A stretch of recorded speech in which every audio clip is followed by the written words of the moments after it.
Welcome in. This is a segment from the Slumpbuster Fantasy Football Podcast with Aris Blakeney. Find the full episode on Spotify, iTunes, the Google Play Store, or our YouTube channel. Enjoy. Alrighty, so we are on to sleepers. These are guys that you're going to get, later rounds, maybe even undrafted players that you want to just keep an eye on. I have Adam Humphreys. He's going to be a PPR star in Tennessee. They really don't have an established number one receiver. Corey Davis is always thought to be their number one receiver, but Humphreys is going to be, that intermediate short route guy. He's going to catch a lot of passes this year. I can see him jumping up into that top 25 receiver slot at the end of the year. What do you think about Humphreys? I definitely could see Humphreys being an integral part of this Tennessee offense, though I do worry about him losing touches to Delanie Walker. They kind of play the same kind of role in the Tennessee offense. So whereas I think a lot of people are coming in expecting for Humphreys to be in that Edelman, Keenan Allen, Wes Welker type tier, I do think that we do have to consider that this offense, there's not going to be a lot of opportunity. Again, you're not going to have Marcus Mariota dropping back 30 times consistently week to week. But I do like that Humphreys has an established baseline floor. He's going to, at minimum, I'm going to say catch 5 to 6 balls a week, which granted you want him doing a little bit more with those touches, but that is going to be able to be sustainable when you're talking about that flex consideration. Yeah, he's going to be a really good, wide receiver 4 in that area. And then, like I said, he's going to be better for PPR leagues than he is going to be for standard leagues. Another guy that's going to be a PPR sleeper, it's going to be Jamison Crowder in the Jets offense. He's moving over from Washington into the Jets role where they're going to throw the ball a little bit more. I can see him flirt with 100 catches this year. They really don't have anybody in that intermediate route area right now. You do have Robbie Anderson, who's going to do a lot of shallow routes or deep routes. They really don't have somebody in that intermediate area, which is where I feel like Crowder's going to slot into this offense. It's a lot of people keying on Robbie Anderson and even, the running back Lev Bell. Crowder might fly under the radar a bit more on defense. I agree with you on Crowder. I think Crowder could potentially be one of the better late round steals you can find, just considering, Sam Darnold still is a young developing quarterback, and we have seen that these slot receivers have an increased role in a lot of teams' passing games. And Crowder has shown that he, to at least minimum, be a top-end wide receiver 2 in the past in certain seasons with Washington. He was injured last year, and then obviously last year was kind of just a mess in Washington with the Alex Smith injury, Colt McCoy, everything else that team was going through. So Crowder, his first year in New York, I do think, too, there is something to be said about the wide receivers changing offenses. There's certain route trees that are new for him to have to learn. Adam Gase, it's going to be interesting to see how he wants to spread around the ball. But there's a role for Crowder, and if he lives up to his potential or certainly shows what he has in years past, you're talking about a high-floor wide receiver, too. Yeah, he's like I said, he's going to be a sleeper. He's going to fly under a lot of people's radar on draft day. You might be able to steal him in, 12 to 15 range, which is going to be a heck of a value for you. And then people are going to be like, oh, my gosh, this guy knows what he's doing during fantasy football. Next guy is Geis. I think he's going to be the lead back in Washington. He's very undervalued right now, him and Adrian Peterson. People are trying to stay away from that. But I feel like your last 2 picks, you're going to go defense and kicker. The pick just before that, usually you're taking flyers on guys. And I think Geis is the guy for you. By the end of the year, I project him to be the starting running back on that offense. And, starting running backs go a long way in fantasy football. They're going to get the share of their touches, and that's what you want is touches in fantasy football. How do you feel about Geis? Geis, like I mentioned earlier, he's such a tough, gritty runner that I've liked what I've seen from him in preseason games. I just want to see more of it. He obviously has to kill the ghost of Adrian Peterson to get playing time. But I think, like you said, it's just going to be one of those things that you're going to have to wait on. You're going to have to be patient with guys. You're not going to want to be in a position where you're putting him into your starting lineup weeks 1 through 5. But if we're talking about week 6, week 7, especially as those carries are starting to rack up on Adrian Peterson and he's starting to slow down, that's when Geis is really going to be taking off. And if he's starting to round into form, especially coming off that ACL injury, by the time your fantasy playoffs are rolling around, you could be potentially talking about a league winner for you. Yeah, he could be your league MVP when all's said and done. He can, rush you to that championship title. My last sleeper is going to be AJ Green. How is AJ Green a sleeper, you say? He's currently going, right around 68 to 70 pick. That's for a top 10 receiver when healthy. That's a huge benefit for you, sliding all the way down to pick 68. When he comes back from his injury, you're going to have a number 1 receiver that you drafted at your wide receiver 4 slot, right? Yeah, no, absolutely. The rationale behind drafting AJ Green or considering him a sleeper at this range is absolutely there, and I can't argue with you. The only thing I would say that kind of worries me about Green, aside from the injury, is he could potentially be on the move this year. We've started to see the NFL start open up more during the trade deadline, similar to kind of become like the MLB in a way when the NFL trade deadline comes about.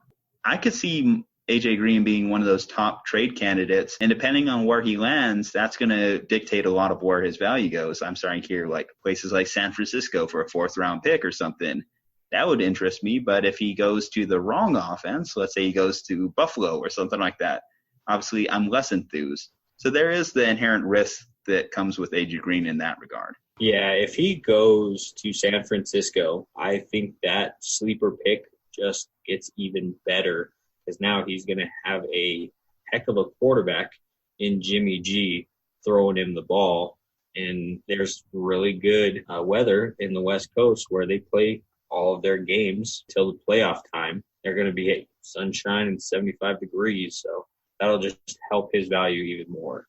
Yeah, before you move on to, I did have a couple like sleepers I wanted to mention as well. So I did mention Keith Kirkwood's name a little earlier too. If, something was to happen to Michael Thomas, as I mentioned, he was taking number 1 wide receiver snaps during Thomas's holdout. So we can't undervalue that, especially as Drew Brees definitely makes the most out of, the players he has around him. Now, I do also want to talk about Miles Sanders with the Eagles. Sanders is obviously his value has started to pick up exponentially in the recent weeks as people are starting to believe that Jordan Howard will get phased out. But right now, you can still get him a bit later than he probably deserves to go. And if you get Miles Sanders in that 5 to 6 round range, I think you'll be pretty happy with the results you'll see. Yeah, he could also end up as, a top 10 back.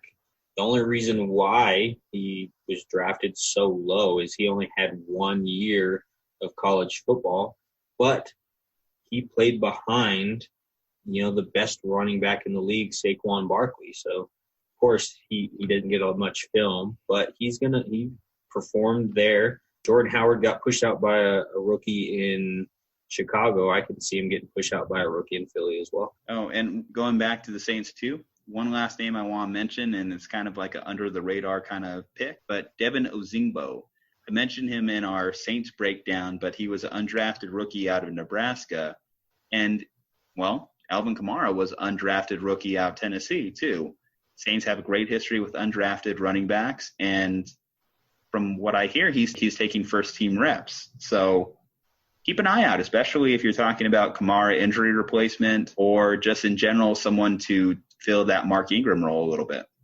Yeah, he definitely could supplant Latavius Murray as that second running back in that offense. And, the Saints offense is going to be prolific. So if he ever goes down, bam, you got a day 1 starter in there already. Game-changing. All right, so let's go on to our do not draft list. So our do not draft list, there's a couple reasons why we're saying stay away from these guys. Number 1 is Andrew Luck for obvious reasons. He retired, but you can still draft him in your league if your league had their draft just yet. I do think it takes a little bit of time for players to come off. I know Gronkowski, who retired, during the offseason, is still available to draft. Obviously, don't draft Luck. He's no longer playing.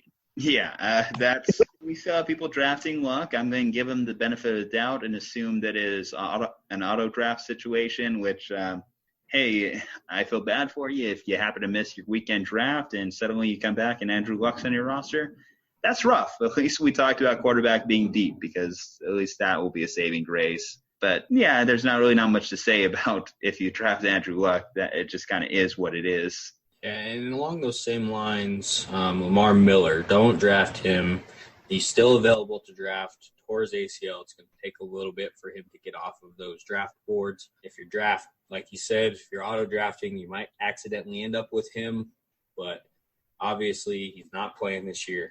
Don't draft him. So our next guy is Patrick Mahomes. We already stated the reason not to draft him already. I feel like he's just a bit too high on the draft board where you can get another game-changing player and then come back and get a top-tier quarterback already. Do you have anything else to add from our previous discussion? Like I said, I would love to have Patrick Mahomes on my team. I would kill to have Patrick Mahomes on my team. But I'm just never going to be in a position where I'm going to be able to draft him. The highest you could convince me is going to be round 3. And right now he's going middle of the second round. I think that's unprecedented, or at least hasn't been seen in quite a few years since the position has changed. Yeah. So like we said, he's just a little bit too high. That's why he's on this list. If you want to reach for him, I'll reach for him. But we're going to put him on our do not draft list. Our next guy is going to be Kareem. The only reason why he is on here, he is a game-changing back, but you have to wait 9 weeks in order to get him. So you're going to lose a bench slot for 9 weeks. Can you go 9 weeks without a bench slot? I can't. Well, it's certainly really going to depend on what type of league you're in. If you're in one of the more deep leagues, like an 8 or 10 team league, sure. But once you start getting in that 12, 14, 16, it becomes more and more noticeable when you lack bench depth. So Kareem Hunt, it's going to be hard to wait on. But I will say this. You can talk me into keeping Kareem Hunt at the right value. If he just happens to be there again, second to last pick, third to last pick, something like that, sure. The problem is he's not falling that far. He's getting drafted typically around the 8th to 9th round. So I'm uncomfortable doing that, rightfully so, because you're right. You're just not going to see him on the field for, at minimum, 10 weeks. And we don't even know what type of role he's going to have when he does come back, because Chubb is there. Chubb is a 3-down back. So he's going to be splitting carries. He's going to be coming into a new offense. We just don't know what he's going to be. Yeah, and you might be in a league. Check your settings, where if you have a league that has an IR slot, go ahead and draft him. Throw him into that IR slot, and bam, kind of a cheat around it. But I don't know very many leagues that do have an IR slot available to you. So, yeah. And I think after the Lev Bell controversy too, a lot of platforms have changed kind of that little loophole too, because it was kind of, and I'm just going to say it, was kind of bullshit that players were able to keep Lev Bell in that IR slot all last year. And I feel as though keeping a player in the IR spot for suspension is just as bad, if not worse. Yeah, so just don't clog up your bench. You're going to need it for injury replacements, for streaming purposes. Just stay away from it. Next team is going to be Chicago's defense. Again, it's just too high. People are reaching for Chicago's defense. I don't like drafting defenses until the second to last round. You can still get really good players, really good value at the rounds that most people are drafting defense. Just wait on your defense, get value at other positions, then draft your defense. These next two guys are just coupled together, Zeke and Melvin Gordon. Hold off on them because their current draft positions, we don't know. They've both already stated that they're not playing this year without new deals. You might turn into the Lev Bell situation where you wasted a first-round pick on Lev Bell and then you ruined your whole fantasy season. That's not to say if these guys slide to you in, 7th round, go ahead and take a flyer, because if they come back, you have a number one running back that you picked up in the 7th round. Ah, man, it's crazy. These situations in general, they're going to give a lot of content for both of our shows here in the next few weeks as we try and figure out what's going to happen if anything changes. Now, the Zeke holdout is starting to get to the point where it's getting ugly. I don't know how long this is going to last. He has different circumstances than Melvin Gordon. Obviously, Gordon has to come back and will come back at some point. So if week 10 is cut off. Essentially, if he comes back in week 10 to at least get his year of league eligibility under his belt, then okay, you drafted him 7th, 8th round, minimum be a running back 1 when he gets back into your starting lineup, and you're getting him at running back 3, 4 value. That's perfect. I could see that, but it's risky too, because it's not like Melvin Gordon has a clean injury history as well. He could come back out of shape, slow, and get hurt, and then suddenly that whole year is washed. Or if he just says, I really don't want to play for the Chargers, what if he comes back to that situation we were talking about last week, where what if a player just comes in, says, my hamstring hurts, or something like that, and wants to sit out? And the uglier these situations get between him and Zeke, I could see that being a real possibility. What are kind of your thoughts on that? Yeah, we don't know the end of these sagas just yet. We'll know them, at the end of this year with Lev Bell. If Lev Bell comes back after sitting out, contract dispute, comes back and performs like crazy, we're going to start seeing a lot more of these guys, especially running backs, sit out a whole year to try to, force their hand, kind of like the NBA players do. I don't want to see, the situation that happened with Anthony Davis in New Orleans in the NBA in the NFL. It is entirely possible, but some of these guys are very prideful. I don't see them doing that, but Gordon is at least going to come back week 10.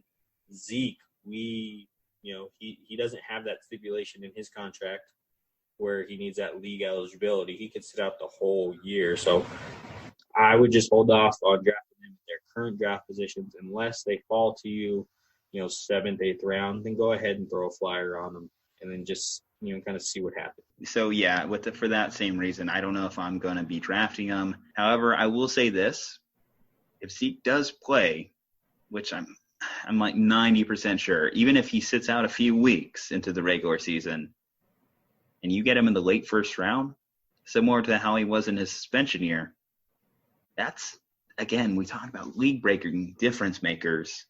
Kind of actually want to see him sit out or put out a statement before your draft just to kind of get more buzz and see his value drop a little bit more, because he could potentially be the steal of the draft, albeit I'm probably not going to draft him. Yeah, I think that suspension year, most drafts he was falling into the 2nd round, which for Zeke is, 2nd round is a hell of a steal for him. So, quick aside, actually that year, I managed to get him in the 2nd round with David Johnson, which sounded great up until David Johnson broke his wrist in week 1 and Zeke suspension carried on. So fantasy heartbreak, you're going to have it time to time. We're going to see plenty of those. We're hoping to guide you through them, though, as we progress. Yeah, that was a rough year. I had David Johnson on my team too. It was not good. All righty, so we are going to go into some handcuffs now. Pretty much these are going to be they're all running back. You want to go with guys that have question marks, like Gurley. We're not sure on his health. Gordon and Zeke with their holdouts. Delvin Cook with his injury history. And then Lev Bell with all the questions on how he's going to play this year. So Darnell Henderson is, going to be the guy in Los Angeles. They've already said he's going to get work in there. So he's going to be a part of the offense from week 1 on. If Gurley stays healthy, then, Gurley stays healthy. But if he, that knee starts to aggravate him again, then Henderson's already acclimated to the speed of the game and can slide right into, your starting offense. Yeah, I think my worry, though, with Henderson ultimately is just, Malcolm Brown is going to receive touches. He's not completely lost, and the Rams do like him. So it's not necessarily a set handcuff. I mean, I do think Henderson is the most talented of the two, but there is something to be said about irrational coaching costing players like Henderson full opportunity to really take the lion's share of carries. And for him to really take off is going to be whether or not Gurley actually has to sit out games this year, which remains to be seen. Yeah, so like we said, handcuffs are just going to be, those couple picks right before your last two picks where you're going to take a flyer on a guy. You already have, your starters set. You already have some bench slots full of players that you can swap in and out of. And then, bam, you're going to take a flyer on this guy because, who knows with Gurley. Next guy is going to be Justin Jackson for Melvin Gordon. Justin Jackson performed really well last year. He scored, 14 and 12 points in the standard league in 2 of the 4 games. The other 2 were 10 points. He's the set guy for Gordon on the early down work, whereas Austin Eckler already has his role with Gordon and without Gordon. So Justin Jackson's going to be the guy in LA for Melvin Gordon. Yeah, the thing about Justin Jackson, though, ultimately is you're right. Austin Eckler does have such an established role. So his ceiling is kind of capped a little bit more because he's not as good as Melvin Gordon. I'm just going to say that. But he is a solid player. He's going to be dynamic in the red zone. But the fact that he's not involved in the passing game does worry me as far as if you are drafting him. However, you're getting the starting running back on a prolific offense. So that's going to counterbalance a lot of my worries. Exactly. Where the next guy, he's going to be the guy. Tony Pollard for Zeke, he's going to be the guy. I haven't seen another report saying another running back is showing, greatness in that offense. Everything is pointing to Tony Pollard being the guy for Zeke. He is penciled in as the week 1 starter unless Zeke comes back. So he's going to be a great handcuff if this holdout, goes into the regular season. Yeah, so obviously he's good enough that he's making Jerry Jones say Zeke. But listen, that Cowboys offensive line is good. It's a great unit. So Tony Pollard is going to have amazing value in this offense if Zeke has to legitimately miss the weeks. And if this does turn into a Le'Veon Bell situation, well, guess what? You found your James Conner right here. And there's a ton of value in that situation. Although I do have my hesitations with Pollard just in the sense that at Memphis, obviously he never really got a chance to live up to what we expect for a starting running back in the NFL. But I do believe that just by virtue of being the starting running back of the Dallas Cowboys, he's going to give you points, at least 15 to 20 points a week. Yeah, exactly. That offensive line made, what's his name? Darren McFadden? Yeah. Alfred Morris? Anyone, basically. Yeah. Put DeMarco Murray. Put anyone back there behind that Cowboys offensive line, and they'll make you a multiple-time Pro Bowler. Yeah, exactly. So that Pollard is going to be the guy. Right now, he's going undrafted. So last year, James Conner went undrafted. You might be able to steal like what people did with James Conner. Next guy is going to be Alexander Madison for Dalvin Cook in Minnesota. There's already contention that he's going to get touches in that offense to kind of lighten the load of Dalvin Cook. The coaches are raving about him. Pundits are raving about him.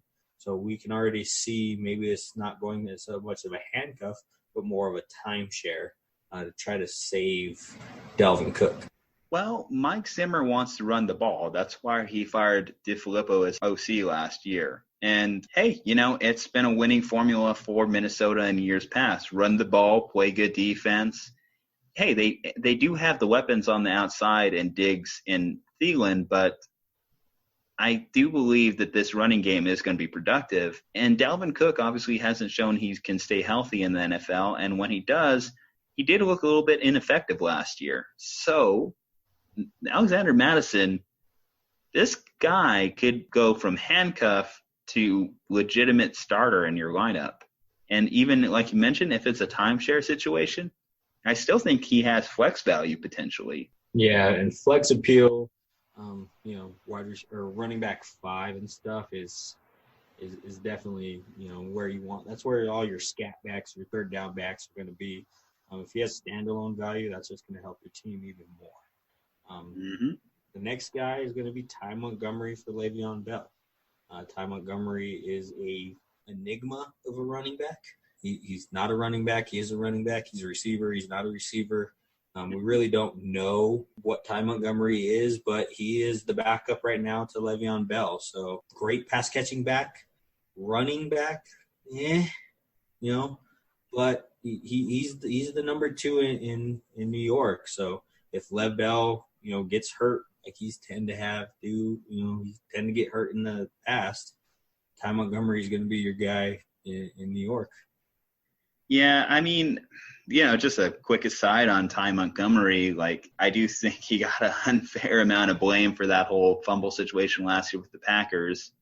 But he's shown promise in the past. He's certainly shown that he can be a solid fantasy contributor. And I do think that at minimum, he does add someone that Adam Gase could get a little bit creative with his role. He might even have a role even if he doesn't have Bell go down, which there's value in that in itself. You can line him up at receiver. You could throw him in the backfield. If you're in a deeper league, I would take a look at Ty Montgomery, but I'm not necessarily going out of my way to handcuff Le'Veon Bell. Just know that Ty Montgomery would be the next man up if Bell got hurt.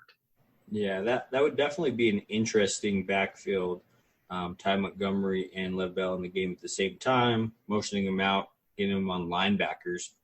That would be, pretty unique setup. I don't know how many people have legitimate receivers at running back. Ty Montgomery still wears 88. He doesn't have a running back number. So, that he's the guy if Lev Bell goes down. I hope Lev Bell doesn't go down, but he's never played a full game or a full season because the year that he would have, they sat him because they were already in the playoffs. So he still never played a full season. NFL perspective, if Le'Veon Bell goes down, that would be one of the more interesting storylines to follow in the NFL, given that holdout. But, too, I should mention also in that Jets backfield, they still have Bilal Powell back there. They still have Elijah McGuire. So those guys are also going to still touches. So even if Bell goes down, it's going to be a bit of a rotation back there. Ty Montgomery, just like we mentioned, he has value just in the sense that he can do so many different things. Kind of what you would describe as a jack of all trades, master of none type situation. He'll throw on a few points for you if in that situation. Yeah, and that's really handcuffing. That's pretty much what you're doing. Is you're waiting to see essentially. Yeah. If somebody gets hurt, you're losing that one roster spot. You're making the most out of a bad situation. Exactly. So I'm done with all my handcuffs. Do you have any other handcuffs that you want to present? Well, not really a handcuff because he's gaining a lot of buzz recently, but David Montgomery's out there with the Bears. Tariq Cohen was getting talked about as potentially being a 3-down back, which I never really bought too strongly into that narrative necessarily just because Cohen is a bit of a gadget type player. Obviously fits more that scat back type role. If David Montgomery is taking more of those early down work, he can fill more or less what Jordan Howard did, which was a close to 1,000-yard back with potential to score touchdowns. Yeah, he'd slide in there, running back 3, running back 4 area, which, as your flex spot, that's a really good spot to be in. You have a number 1 running back on a team as your running back 3 or running back 4. That's a good position to be in. And you could get him late, and if something was to happen to Cohen, which certainly don't want to see that, but if something was, then David Montgomery's suddenly thrust in a situation where he's gained all 3 downs.